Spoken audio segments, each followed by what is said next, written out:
Okay, so this is, I'm Hank.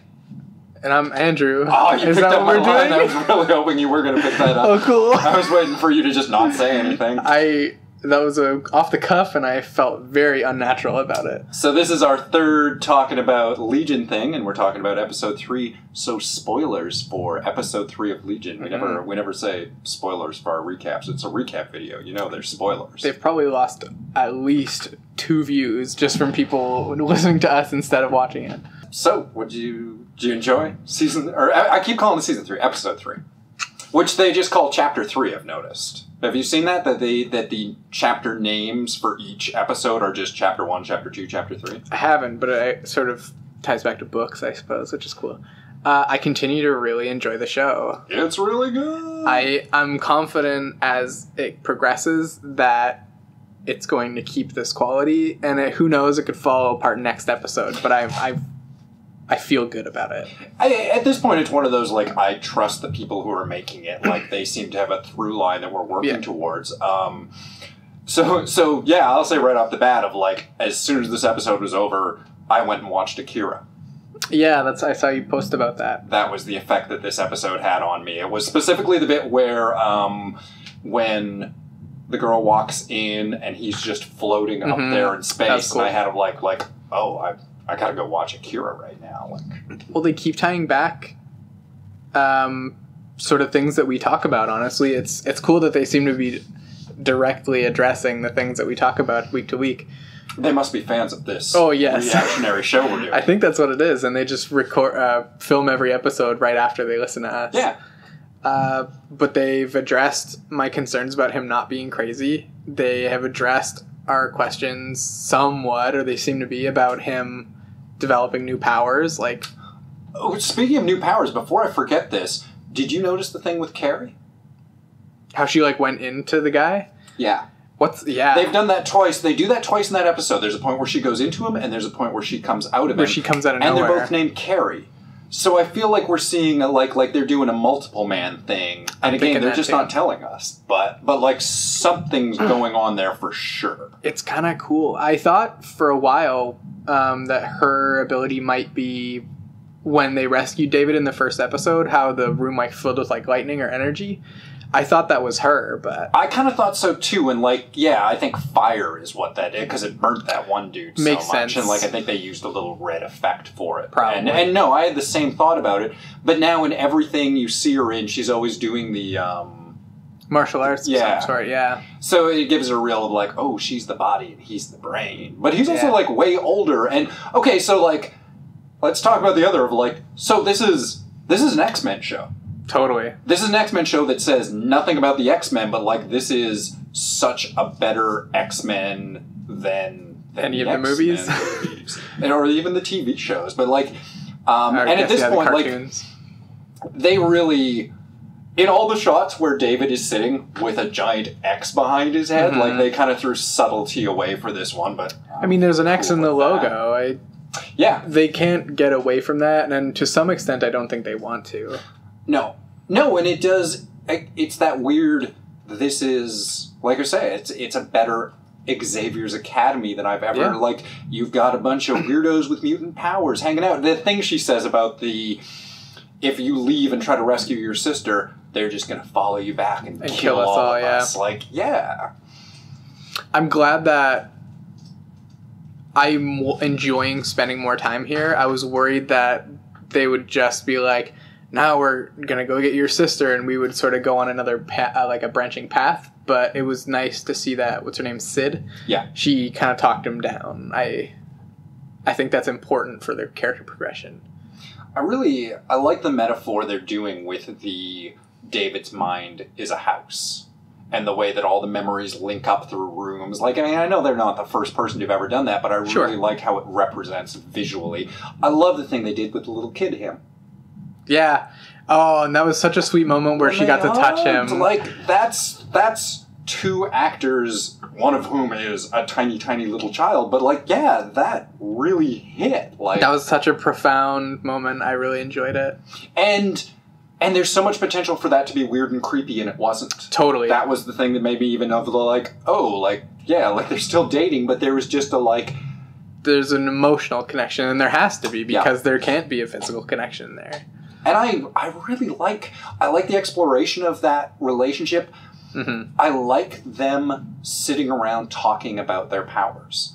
Again, that's one of those things that, like, we've gotten 20 hours of X-Men movies, and you never just get people sitting around saying of, like, isn't man, it wasn't weird? that fucked up when we did that thing? And then talking about the ramifications of, like, yeah, telepathy makes me feel weird. Mm-hmm. Isn't it weird that I can blow up cards? We never get stuff like that, but it was cool that they tie it back to even the way she perceives herself and her body, like, which also was a really nice moment, her explaining that, like, her power makes her believe in the power of her own soul, like, which is, I like the idea again of, like, a mutant power should be a transformative thing. Like, there's almost an element of, like, Magneto's we're better than humans, of the, like, everybody else wonders, I know this thing about myself. I feel like so much of X-Men comics get caught up in the mutants are oppressed storyline, and that's a valid thing to tell. There's room for that story, but I feel like in many ways it gets tired, and this is sort of offering a different perspective on that. And I really like it. Ooh, the torture with leeches thing was also... Didn't strike me too much. I feel like I'm probably just desensitized. If you put it in the context of her as, like, this kind of suburban housewife, then that was probably pretty awful, but... I just like it in terms of it's a creepy but almost benign form of torture. Like, it's not like they were, like, splitting her fingers or... Yeah, maybe that's why it didn't do much for me, because it does seem, I guess you could say, tame. See, I might have a little bit more of a, like... I think some people have more of a psychological predisposition to being freaked out about leeches, and I do. Like, they hit a thing with me. I can't stand looking at, like, lamprey eels either. It just hits me in a stomach place. Yeah. No, I get that. I'm very intrigued with the eye, whatever that fella is. I know it can't live. There's a part of me that feels like he's a human sentinel or something, but I think it's more cool. But I think he's a government mutant. Totally. Yeah, he's, like, maybe I don't know if it'll go this way. Probably not with the direction it's taking, but they could go the direction of, like, you're turning against your own people or something. I'm waiting to find out, like, it feels like there's so much continuity to handle, and we're only 3 episodes in. Yeah. But, like, they laid out that stuff about that the woman who's in charge, her husband and Carrie built Summerland. They say something like 15 or 20 years ago or something, and now his voice is the voice in the elevators and the coffee machine. There's even some, like... Did you hear who that was? No. I swear that was Jermaine Clement. Oh! Well, I know he's in it, so you must be right. Yeah, I heard it immediately. Oh, that's funny. No, I just saw somebody posting a thing about he's in Legion. I wonder who he'll be, and I guess you just outed him. Oh, man, what a... Future spoilers. What a scoop.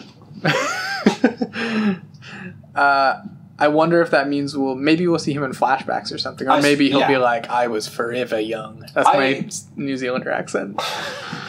Really good. I was forever young. I thought he was just in the room with us right there for a second. I was about to ask you to do a song from Flight of the Conchords next. I was actually going to sing the song Forever Young. Which I believe is from Flight of the Conchords, right? Of course. Now it's time for my favorite segment of the show. Okay. Shadow King Corner. I'm going to be so pissed off if this isn't the Shadow King. Like, I'm going to be... It's not going to ruin the show for me if it's not the Shadow King, but I am starting to get invested into this personal theory of mine, which I will fully acknowledge there is no evidence to support other than my own theory. I mean, I've seen this talked about by other people. You're not alone in thinking it's Shadow King. I don't know enough about Shadow King to believe that either way. The yellow-eyed demon... He looks like Mojo to me. That's the only thing. But it's not Mojo. Yeah. That would make no fucking sense, first of all. I have no horse I was in the Mojo race, in the Shadow King race. I just don't want it to be because I don't want you to be right. I just want there to be a third twist. That the first twist is you're not crazy, you have powers. The second twist is you don't just have powers, you're crazy. And then the third twist is, oh, and your brain is being inhabited by an outside entity that is also fucking with shit. So it's all these levels of we think we're fixing things. All that shit is really weird where like sometimes some people can see him and some people can't. And the stuff with the room breaking and the hands clawing.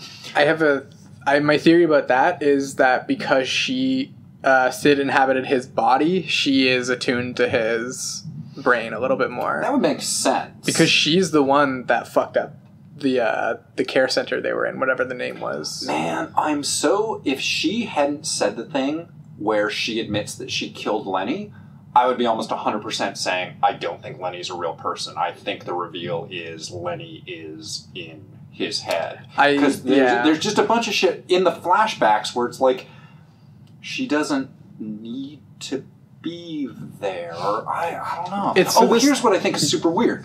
That the number one thing I would say that makes her not a real person is that they did the drugs together, he had his mental breakdown, and then they wind up at the same psychiatric facility together. Like, that's the part where that's either a TV convention.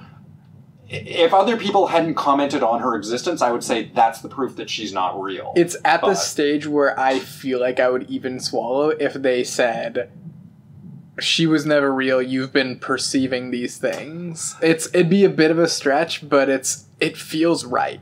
You know what I mean? I expect that of a bunch of characters in the show at any time now. True.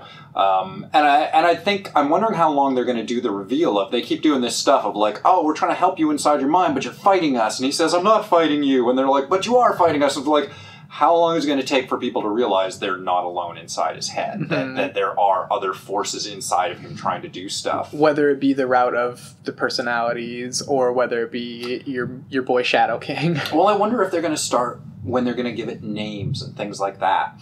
So I mentioned before that, like, I'm also really, I think Noah Hawley is a Grant Morrison fan, and I keep wanting to come back to the character Crazy Jane from Doom Patrol, who has the exact same Legion thing. I was flipping through some Doom Patrol today, and there's a bit, spoilers for Grant Morrison's Doom Patrol, there's a bit where one of the characters who is a telepath and telekinetic, and she can manifest her imaginary friends as real people. And there's this thing where she talks about, as a child, all these kids picked on her, and then at one point, I think one of them killed her cat. And this voice came to her inside her head and said, I can deal with this. All you have to do is ask me to. And I think this voice had always been sort of saying, like I can do these things, you just asked me to, and she never said yes, and then she finally said yes, and this thing from inside of her goes out and kills this boy, and there's a bit of a whole, like, her saying yes gives it access to her powers, and she's actually manifesting this part of herself. Well, it's the same way you could interpret Legion, is he has all these mutations, because the concept of multiple mutations exists in those books. It's just that his mind has blocked them off in this way. Yeah, they're all... And one of the big things I wonder, they're giving us a little bit of it with the angriest boy in the world, is I wonder how far they're going to get into the naming personalities and giving them powers. And giving them unique appearances, if it looks like that, if the ghost of Lenny seems to be one. And again, like, as to whether or not the yellow-eyed demon is a part of that. Like, is that just an evil part of himself that's manifesting? We all know it's the Shadow King. I mean, it seems pretty obvious that it's the Shadow King. I don't even know what the Shadow King looks like. Here, let me pull up a picture for you on this real podcast. Quick. Yeah. This is some good visual. Here, I'm going to sketch him with my hands. I mean, again, part of the Shadow King's thing is that he doesn't have a body, that he just psychically inhabits things because Professor X killed his physical body. This is a stretch. I was going to make a joke about a Fantastic Four book about slavery called Shadow King's Thing. Oh, there we go. Yeah, that's my favorite response to a joke. Oh, there we go. I still thought the joke was that you said quite a stretch and then Fantastic Four joke. I was we're doing a Reed Richards thing? That's even better than my actual I had to joke. stretch further for that joke than Mr. Fantastic. So this is our comic book stand-up tryout. God. So we just talked about Legion a whole bunch. Mm-hmm. It's now getting on. Do we have any other points we want to make? Or? It's now getting on. Yeah. No. Well, the sun's starting to set here on the porch where we talk about Legion and sip lemonade At my grandfather's farm. Yeah. No, I think I'm good. I'm sure I'll think of a dozen things on the way home, but I have to keep reminding myself that, again, these episodes feel really long for only being 3 episodes in, because I do feel like they're introducing so many more mysteries than they're answering right now, or so many more questions. But it doesn't feel packed or misleading or convoluted. It's a genuine, enjoyable hour of television every week. 10 out of 10 would recommend everyone watch. Go down to your... never mind. Go stay in your homes. Watch it on TV. That's my pitch. Go down to Blockbuster and rent it. That's the best way to pick it up. I think they're going to put that quote from me on billboards. I think there's a guy selling VHS tapes of it right by the SkyTrain station, so you can probably buy them off him. Probably. Well, I've been Hank. And I am Andrew. Well, that was pretty smooth. I think we'll leave that one in. Please and do. Once again, this has been CBMF. Thank you for listening to us, and watch Legion. Or don't watch it, just listen to us. We're cool. Yeah, that's fine.